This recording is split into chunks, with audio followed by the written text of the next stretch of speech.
জুলাই বিপ্লব এবং জুলাই বিপ্লব পরবর্তী আমাদের প্রত্যেকের আকাঙ্ক্ষা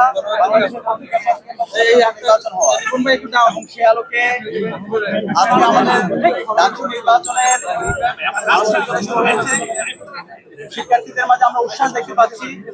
আমরা ঢাকা বিশ্ববিদ্যালয়ের শিক্ষার্থী ভাই বোনদেরকে আহ্বান করবো, আপনারা কেন্দ্রে আসেন, আপনাদের পছন্দের যে প্রার্থী তাদেরকে আপনাদের ভোটাধিকার প্রয়োগ করেন। আমরা যারা এখানে প্রার্থী হয়েছে সবাই জুলাইয়ের এক একজন যোদ্ধা। জুলাই আমরা প্রত্যেকের পরিচয় ভুলে গিয়ে ফেসিবাদের বিরুদ্ধে আন্দোলন করেছি।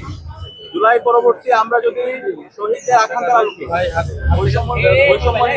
বাংলাদেশ নির্মাণ করতে চাই, তাহলে যে জুলাই বিপ্লব ঢাকা বিশ্ববিদ্যালয় থেকে শুরু হয়েছে সেই ঢাকা বিশ্ববিদ্যালয়ে আমাদের গণতন্ত্রের চমৎকার একটা নজির স্থাপন করতে হবে। ইতিমধ্যে আমরা শুরু হওয়ার পর আমাদের নজির দেখিয়েছি। আজকে নির্বাচনও আমরা আশা করব আমরা যারা প্রার্থীরা আছি এবং যত ছাত্র সংগঠন আছে আমরা সবাই দায়িত্বশীল আচরণ করবো। একই সাথে বিশ্ববিদ্যালয় প্রশাসনকে আমরা বলেছি এই নির্বাচন খুবই গুরুত্বপূর্ণ, সারা দেশের মানুষরা এই নির্বাচনের দিকে তাকিয়ে আছে।